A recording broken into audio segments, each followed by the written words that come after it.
Paying people with equity is a time-honored tradition in perennially cash-starved startup land. However, have you ever stopped to consider the real cost? It might feel like you're buying real resources with monopoly money at the time, but what if I told you it was perhaps the most expensive currency you will ever lay hands on? On today's Startup Therapy podcast, we'll talk about the real cost of treating equity like cash when it represents 100% of the future return on your efforts.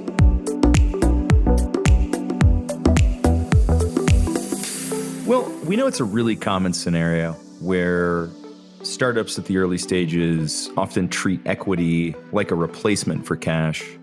You've called it monopoly money, where they're going to use this as a method of compensation, right? At the early stage where they may not have cash to pay somebody.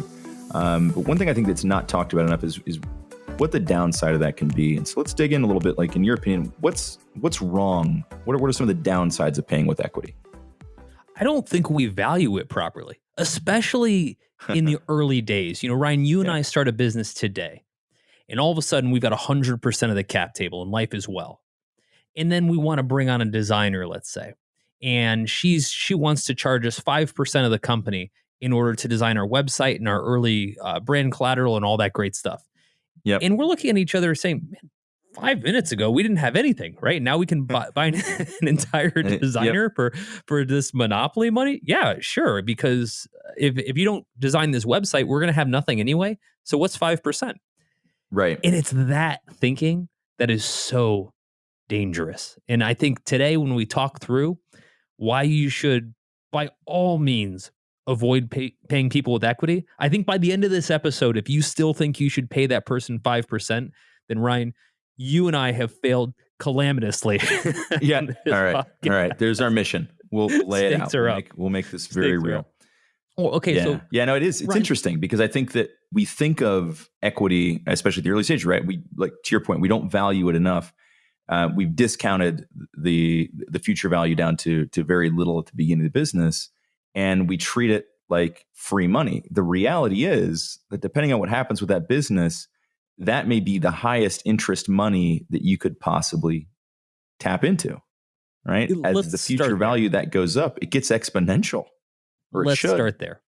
Imagine for a moment that I was 18 years old, so long ago in the Paleolithic era. Right. But that the paleo diet was just called the diet. Exactly, right? And someone comes to me and they said, Will, I'm going to give you $10,000, but for that, I would like 10% of your earnings for the rest of your life. And at first, like, $10,000, all the money in the world. I'm 18 years old, right? I don't even make $10,000 in a year, right? That sounds wonderful. Sounds like the greatest deal ever. What we don't think about is that we'll probably make more money later, hopefully. Yeah. And so as our career begins progressing and we start making more and more money, that 10% that we gave away or, took in exchange for cash in this case, so easily becomes so expensive. In fact, it may become the most expensive line item in the entire pie chart that is our expenses. Right. And we think of how short-sighted that decision was. And at the time, when I was 18, I could have thought of a lot of reasons why that money would have worked, why that would have been a good investment. That $10,000 could have helped get a car that I'm going to need, could help pay for college that I'm going to need. It could have done all kinds of things. But 10% for life, huh? Yeah. That's what people are doing. And that's what startups are doing. That's what founders are doing. It's one of the most rookie mistakes you can make, and founders make it every single day. Yeah. Yeah. And I think that they underestimate the future value of it. I also think that they incorrectly assume that at some point they could probably just, replenish that, take it back.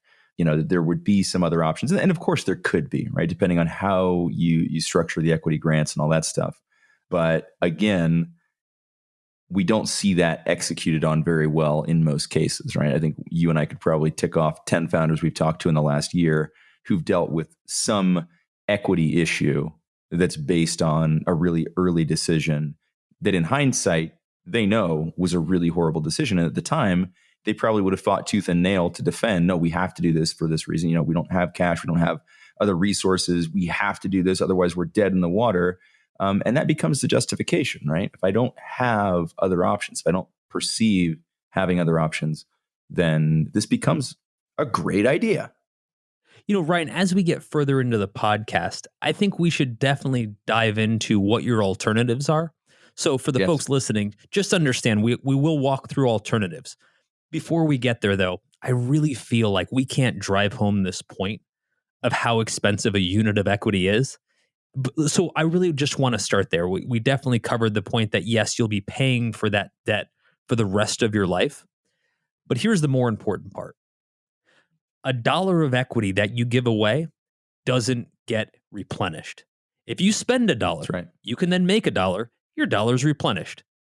Equity doesn't work that way. It is a one-time Willy Wonka ticket that once you spent it, not only do you pay for it for the rest of your life, you never get it back. And I don't think folks are thinking in those terms, because initially in the formative stages, we're such short-term thinkers, right?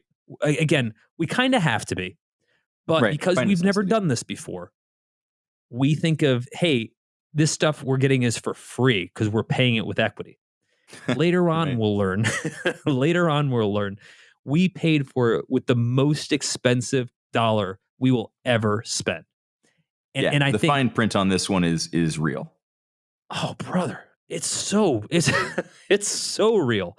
Now, what folks will say, and I get this, I understand why they say it. They're going to say what you said a moment ago, which is, well, if I don't spend with my equity, then I'm not going to get this website that we need, and the product will never come to fruition to begin with. And therefore, it's a good use because it's going to help get me to that next level.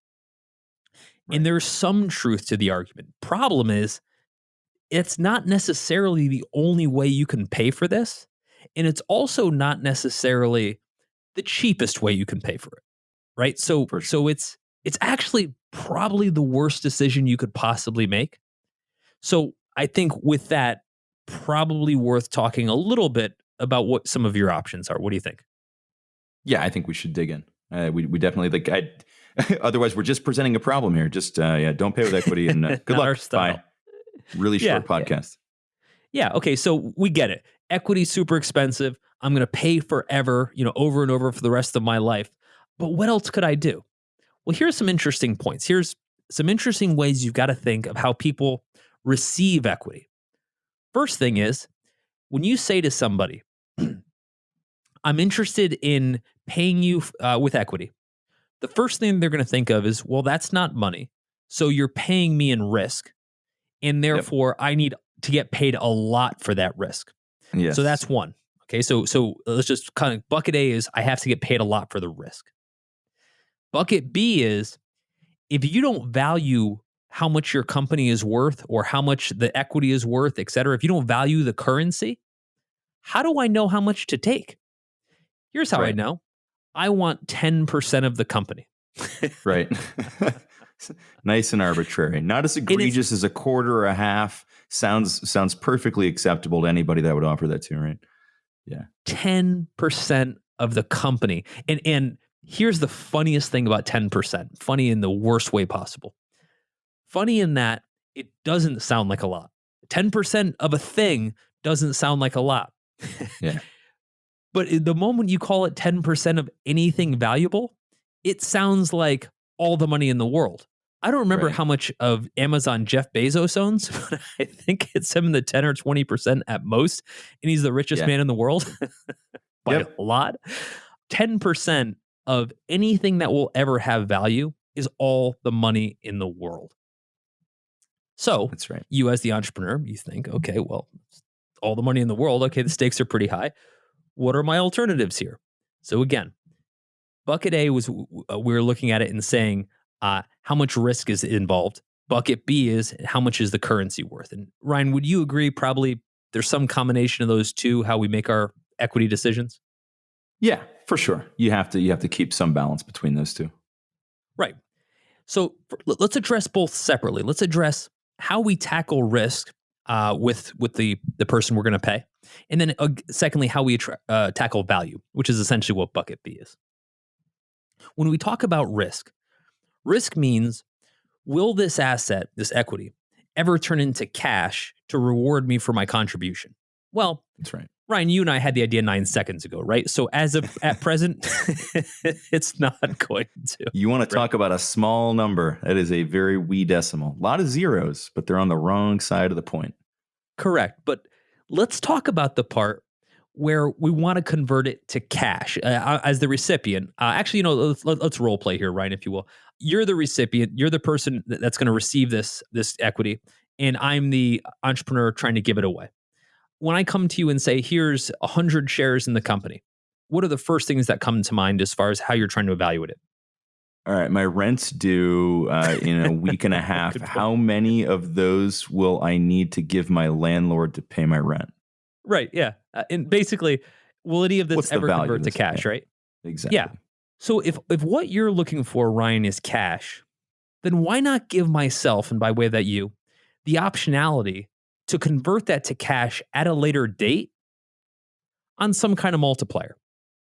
Yeah. And what's important here is the first thing I have to do is value your contribution.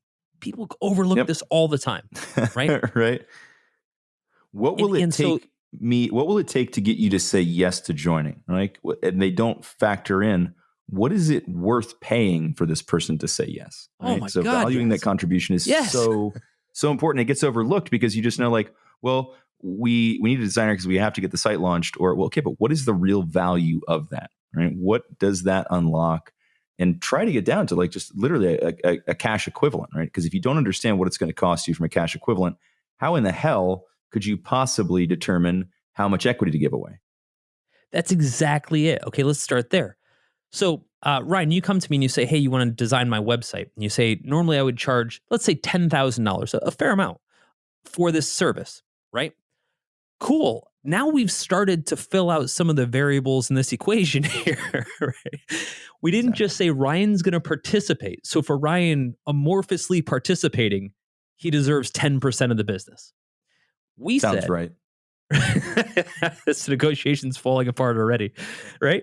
But we said Ryan's contribution, his investment in the company, is $10,000. So we can start to wrap some metrics around that. We can start to fill out some of the other variables.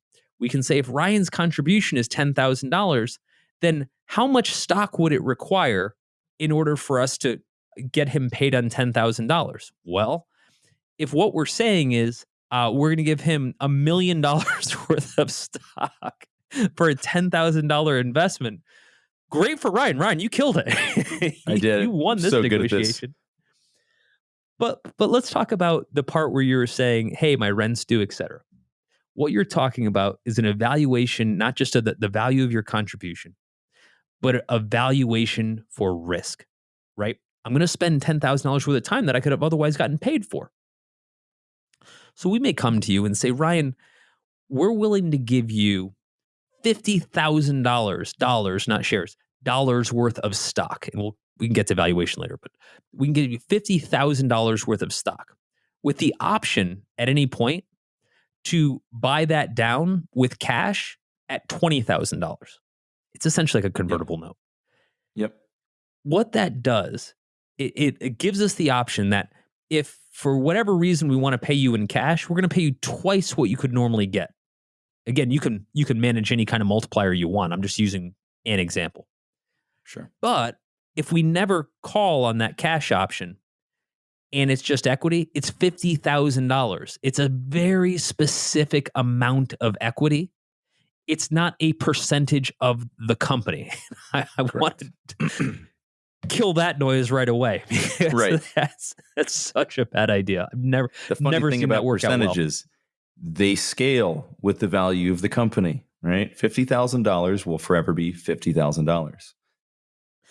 10% of the company might be $0 now, and it might be Jeff Bezos money 10 years from now. But if I'm the entrepreneur, Ryan, I'm screwed either way. If it's worth nothing in the future, things failed, I'm screwed. If it's worth a lot in the future, I made the worst business decision of my life. Right. That's just as bad.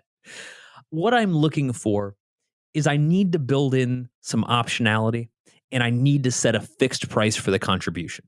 Now, Sure. if you're looking at the reward bucket, Ryan, and you're saying, I'm saying the risk bucket, bucket A, and you're saying, hey man, there's a lot of risk. I mean, this thing is nothing but risk. You're so unproven. I'd normally get paid for this. I won't get paid for this. We could monkey with the multiplier, right? Yep. You can say, hey, I don't think a 5x multiplier in equity is enough. I want a 10x multiplier. But now we're talking about multipliers. And you know what you're not going to say? I want a 100x multiplier. I want Right. hundreds of thousands of dollars or millions of dollars for my $10,000 contribution. Right. We've locked in some variables, grounded in some reality, while still giving you the optionality to get both cash or equity. Sure. Without that mechanism, oh God, things come off the rails so fast. How many entrepreneurs have you talked to that have been saying, hey, I'm going to give somebody 10 or 20% to get involved in the company and kind of see how it goes? Oh, at least twice a week, we're hearing some story like this, right? And every time, I feel the same physical pain, just imagining what the future looks like should they go through with that decision, right? And like you said, there are a lot of outcomes where that still becomes a bad outcome. And at some point in the course of this, I do want to talk about some of the costs of equity, some of the things that giving away equity can cost you beyond just the obvious value in the company, right? So there are costs that occur along the way, depending on how you distribute equity, that occur whether it ever goes liquid or not. And so at some point, I do want to dig in on some of those because those are the ones that tend to be real no matter what the final outcome of the business is. And they can have a strong impact on the outcome of the business. Yeah, in a big way. And let's talk about the part where you don't get it back. Yeah. We'd probably do another show just about what happens when you give away equity and how so hard it is to ever get it back, right? There are some mechanisms and we can educate some folks, but suffice to say, it's damn hard and it's probably not coming back. Yeah. So to start, it also increases the perceived risk to people, right? So if you're going back to this, if you're trying to spend it and you're giving them a bunch of conditions under which you can claw it back, the perceived risk goes up and up and up, and the value of that stock goes down and down and down, right? And so you're at that point negotiating against the value of what you're trying to hand over in the first place. Right, especially if we're paying for things that have a one-time utility. For example, if we paid a lawyer a few points of the company to set up our company, that has a one-time utility. We're going to pay that lawyer for the next 20 years for something that he did in 3 months. That's absurd, right? It's with everything that we're doing. Now, often this translates not just to paying for a consulting service type thing that has a very fixed start and end. It has to do with bringing people on in the company full time, right? Yes. Here's where that messes with me a bit. And I'm all for people having stock in the company. Everybody at startups.com, nearly 200 people, every single person has stock in the company. So by the way, this isn't an argument against giving people upside. It's an argument for how you value it once again. Right. If someone comes on board and you say, we'd like to give you 5% of the company, that sounds like a token amount in the grand scheme of the whole cap table. Holy shit. Can you imagine what that person can't possibly do to ever earn that back? Do you know how much contribution they would have to make to earn 5% of the company for life? That's You've also limited yourself to a 20-person company at that point. Like that's sort of it. Sorry, right? Because we can't hire any more people. We ran out of equity. Because once we give it away, we can't get it back. Now, I'll make a bit of a counter argument here. You could say, well, wait a minute. Investors make a one-time contribution all the time, right? Yep. Investors come on and they give you $500,000 and they take 10% of the company. No one seems to have a problem with that. Technically, it's a one-time contribution. The money has a fixed amount of value. And I would agree. And with that, I would say, unless you have a use case for that money that will create an ongoing exponential rise in the value of the company, it's a bad deal. A lot of entrepreneurs don't think about it that way. Like, well, I need $500,000. I don't have $500,000. If somebody's willing to take 10% of the company, I'll take it. Like, well, I get it. You need it. But bear in mind, that is a fixed amount of contribution that you're going to pay for the rest of your life. So my point is, be mindful how you spend it. And that's the same. The same goes for all the people you bring on. Yeah. It doesn't really matter where you're spending the equity. Anytime you're spending equity, the evaluation needs to be based on those same criteria, right? Like, What is this going to enable us to do? How far into the future does this carry us, right? Is the lift such that it's worth, Yes. because what you're trying to do, you're accelerating, you're trying to increase your odds of winning while simultaneously reducing what you win in the end, right? And I think that you have to be really clear on what the equity is buying you, regardless of it's a one-off thing, an employee or an investor. I don't think that there's really a reason to draw much of a distinction between them, other than the objectives that you'll look at in terms of what they bring to the table are different. But the outcome's still the same. You're giving away a piece of the company in return for what they hope is an asymmetric return. That's the whole point of this, right? So the reason we build these things is that we think with less resources than we put in, we get to withdraw more, right? We build a company and we drive it to profitability. Maybe we exit. We want an asymmetric return. The same reason that somebody else accepts equity, we're giving them a piece of that asymmetric return. That's what they want, right? That can never be in our direct interest, right? It may be justifiable, but there's always a cost. Right. And for all the folks that are out there, when I say giving away equity, I'm not suggesting that folks aren't thinking about it, but when they're transacting equity in a way where the contribution isn't valued, as we talked about, in a way where maybe equity's not the best way to spend this money. Again, we talked earlier about having the optionality to be able to do a cash equivalent later on. Looking for more ways to move the transaction to cash versus equity. Again, deferred payments, loan style payments, installment agreements. I don't care how you get there. Anything you can do to preserve equity while deploying cash, no matter how long it takes you, is the right decision. That's right. Because again, you don't get it back. Now, I also don't want to let the audience think that, Ryan, that you and I feel you should hoard equity, that, never let it go. There are very good uses for deploying equity. It's just how folks do it. One, like we talked earlier in the episode, just doing it too quickly. Another, like we just talked recently about folks doing it without valuing it properly.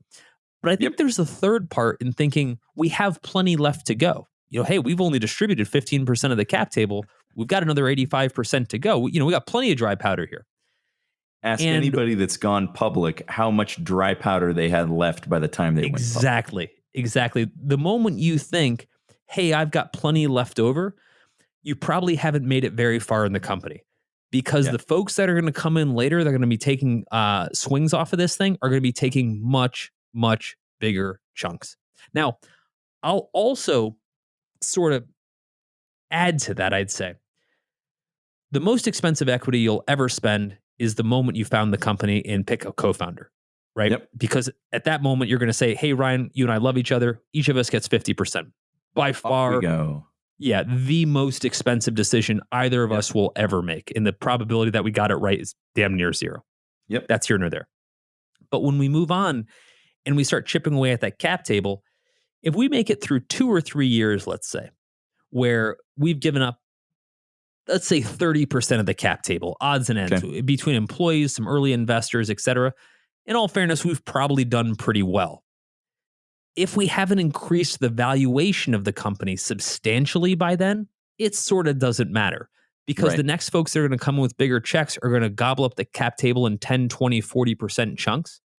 And it won't matter how stingy we were with it, right? All along, we've got to be playing this game. And Ryan, you alluded to this, of trying to spend some equity, but really trying to make sure the overall value of the company goes exponentially higher than what we just gave away. Yep. Okay. So, obviously we want to make sure that, the equity is well spent, but we did promise that we were going to talk about some options, right? So if we don't have the cash right now and we realize that equity is not a good option, let's get specific. Like maybe let's go back through the scenario whereby we're like, hey, cash sounds good.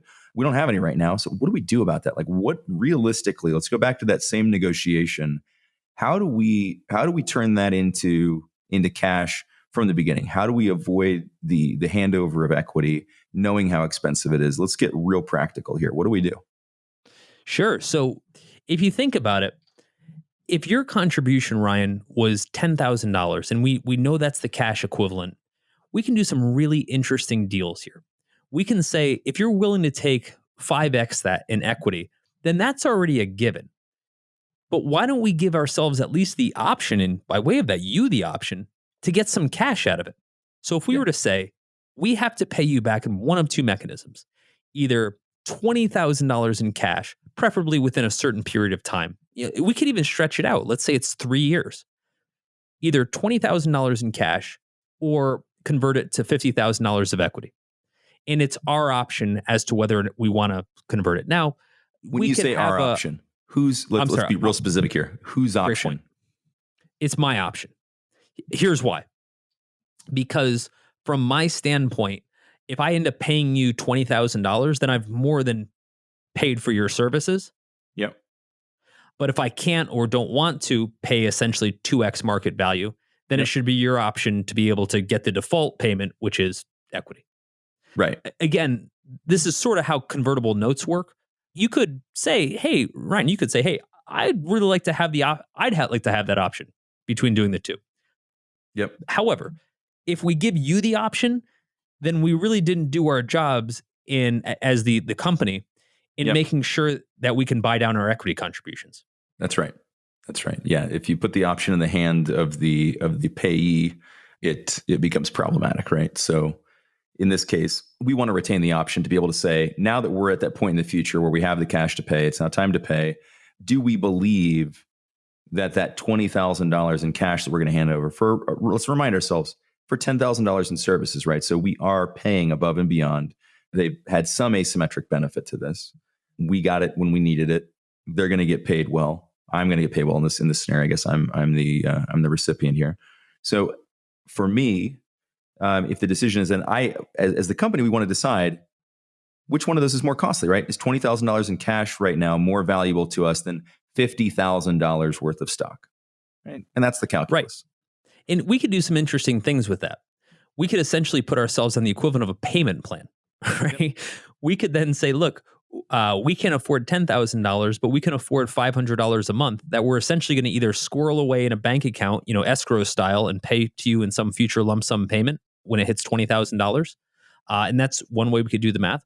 We could literally send you $500 every month, like we were doing layaway. Yeah, exactly. And pay toward the service, or except in this case, we got it ahead of time. There's lots of ways we can do it. What matters is we've enabled ourselves the option to put equity down as almost collateral, but then apply cash as the ability to get that damn equity back. If we never choose to use it, okay, equity is the collateral. We've already got that. It's already kind of committed in the cap table. You're good. You already agreed to get it.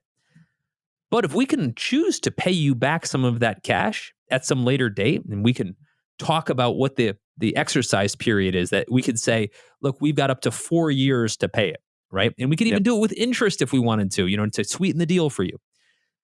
The point is we can keep it simple, but we can also give ourselves the option that if we overpaid, right? If we end up paying a whole bunch of equity for shit that we never actually needed later or didn't pay off the way we wanted to, right? We've got some stopgap method to kind of make up for our sins. Okay, so let's look at it from my side of the table now. Let's as the provider, right? So I'm the one who's being offered to be, paid in cash or equity. And of course, there's another area of risk here, right? That I'm looking at. I'm saying, well, they believe it'll be worth more in the future, and they get the option to decide which way I'm compensated, right? And so on one hand, that can be perceived as a bit of a negative. But on the other hand, I'm looking at, I'm going, but no matter what, I'm either going to end up with twice what my market rate would be for this service right now, twice what I'm asking. I'm asking 10,000. They're offering 20 in the future, or I'm going to end up with $50,000 worth of a company that I at least believe at this point has the potential to reach that value, right? I think the other thing that's really important to talk about here is what the profile of the individual that we're talking about here is as well. So like if we're talking about me in this situation, I'm probably not somebody who's paycheck to paycheck or only has one source of income, right? This isn't the only website I'm going to design this year. And then I'm just going to sit around hoping that I either get $10,000 or $20,000 or $50,000 in stock, right? And so I think it's important to consider that as well, right? Like, what does this person actually need? And is this deal even right? Because I know you and I have both seen situations where equity hiring works out really poorly because the cash doesn't come soon enough, right? Like, so it's maybe you hire somebody with equity and maybe it's not a one-off project. I think the one-off project skews our perception on this a little bit. If this is an ongoing employee engagement, right? Maybe we've created a scenario whereby there is some cash compensation, but we're making up for the difference in that in equity. And all of a sudden, that difference becomes unmanageable for this employee. We as the company have now taken on some really serious risk. We've given away equity, right? We've given away equity and we've spent time with this human. They've built capability within our company. They've become an important part of what we do. And now this is no longer working for them. And so I think that there's another layer to the assessment of whether this is the right choice or not that has a lot to do with the individual on the receiving end. Agreed. Just Ryan, as I'm hearing you lay this out, this is just so timely. Not 2 hours ago, I was at lunch with a good friend of mine, a founder, and he just sold his company. I was on the board of his company 10 years ago when they were forming. And I spent 2 years on the board. It was one of the most well-run companies I've ever seen. So I'm saying that because I want to point out that not only was he super smart, not only was the company super solid, I was on the board. I was, every month there talking through the financials, the execution. I've never seen a better run company. At the end of my tenure, he said, look, for your investment, this is me being the service provider in this case, you have two options. We can give you stock in the company, or we can give you $20,000. And I remember thinking to myself, I mean, yeah, the company will probably do something at some later date, but I don't know. I maybe I'm too close to startup companies, but they never seem to work out well.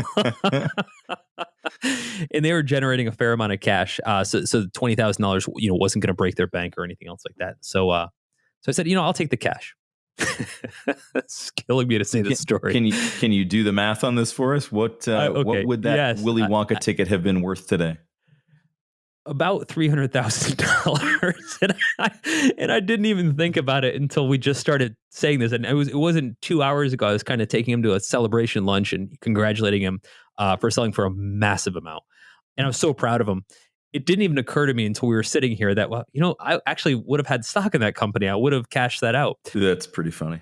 But to be fair, for every one of those that I never took the check, I've got 100 of them that I decided to take the equity and it's worth exactly zero.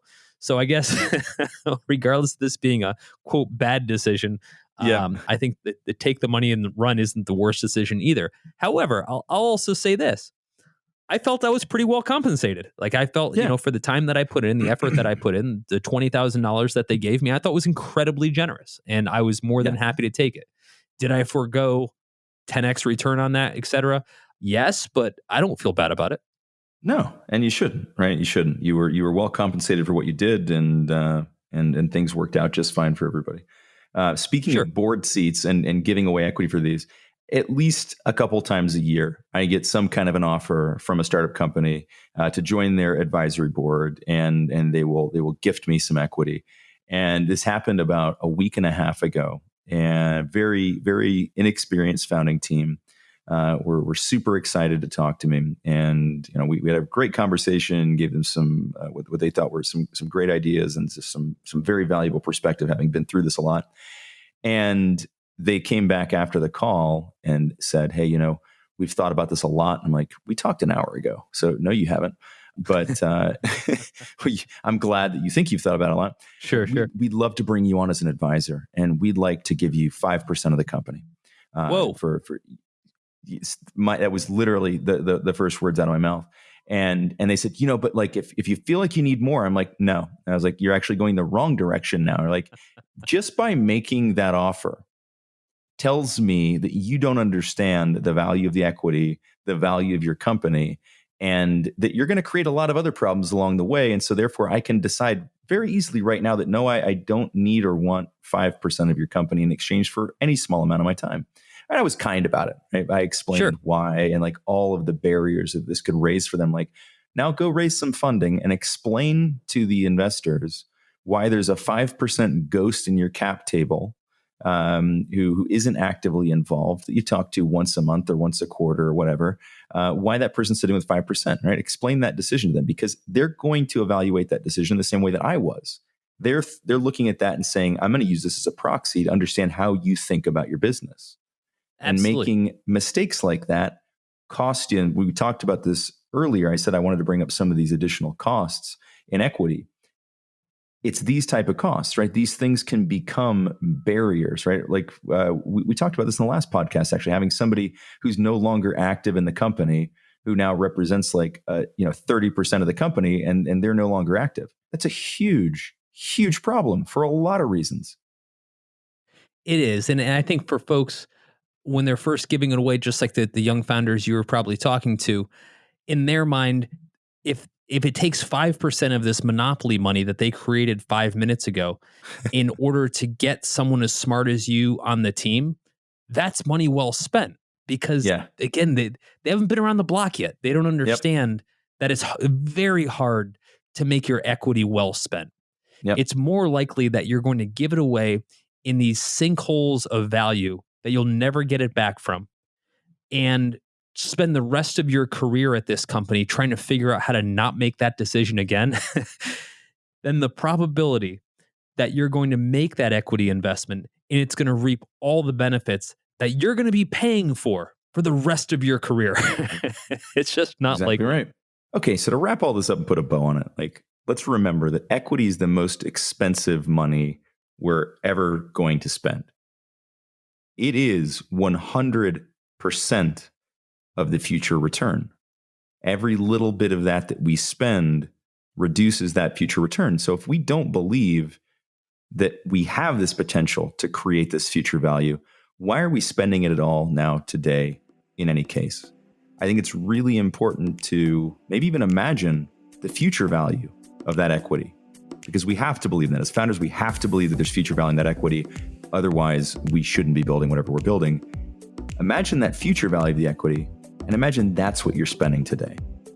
That, to me, is how this should be approached. Absolutely. That's a wrap for this episode of the Startup Therapy Podcast. This is Ryan Rutan on behalf of my partner, Will Schroeder, and all the Startups.com family, thanking you for joining us. And we hope you'll continue to join us. Be sure to subscribe, rate, and comment on iTunes or wherever you love to listen to Startup Therapy. You can find all of our episodes at startups.com/podcast. If you're looking for more amazing resources to launch or grow your startup, be sure to head to startups.com and check out Startups Unlimited. It's everything we have to offer, from our online university to our amazing community of experts and founders, and even all the tools we've built like BizPlan, Fundable, and LaunchRock. It's everything a founder needs. Visit startups.com/begin. That's startups.com/BEGIN. You'll thank me later.